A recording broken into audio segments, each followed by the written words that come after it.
chicos, ¿cómo están? Les dejo este video explicativo con una técnica de dibujo como que les va a servir para cualquier tipo de dibujo porque es la base como para dibujar y que lo vamos a necesitar ahora para esta actividad de metamorfosis, ¿sí? Primero y principal, siempre tenemos que tener en cuenta el objeto que vamos a dibujar, ¿sí? Puede ser natural, puede ser artificial, puede ser una copia de internet. Recuerden elegir 2 o 3 elementos y dibujarlos, analizarlos bien para luego pasar a la etapa de metamorfosis, ¿sí? Yo en este caso les voy a mostrar un ejemplo con este gato. Un gatito hecho a tejido, a crochet, ¿sí? Tanto como para este como para cualquier dibujo, lo importante es que nosotros sepamos ubicar el objeto en el espacio o en el soporte donde vamos a dibujar. Sea si vamos a hacer un boceto rápido o sea si ya vamos a comenzar a dibujar a realizar el dibujo definitivo, ¿sí? Lo primero que vamos a hacer, voy a hacer con virome por una cuestión de que se visualice mejor en el papel, ¿sí? Vamos a comenzar siempre haciendo la primera estructura. Si mi objeto es vertical, voy a trazar una línea vertical, ¿sí? Voy a trazar una línea vertical.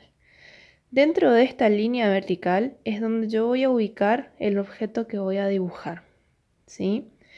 Esta línea vertical me va a dar la altura de mi objeto, ¿sí? Dentro del espacio donde voy a trabajar. ¿Qué quiere decir? Si mi objeto, si yo lo hago de este tamaño a la línea más chiquito, digamos a la línea de estructura, mi objeto va a ser de este tamaño. El trabajar con líneas de estructura a nosotros nos permite hacer una buena definición del dibujo, que no se nos salga de los márgenes, que no nos sobre ni nos falte papel, ¿sí? Igual, de todas maneras, siempre es recomendable dejar cierto espacio, ¿sí?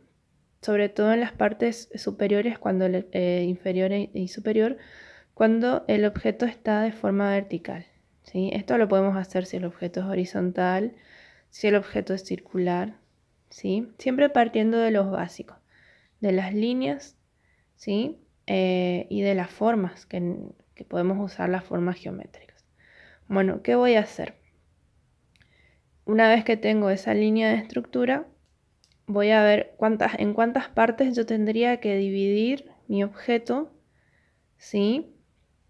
Las partes más importantes de la estructura externa de mi objeto para después ir más a lo minucioso. En este caso yo tengo la cabeza, el cuerpo y las patitas, ¿sí?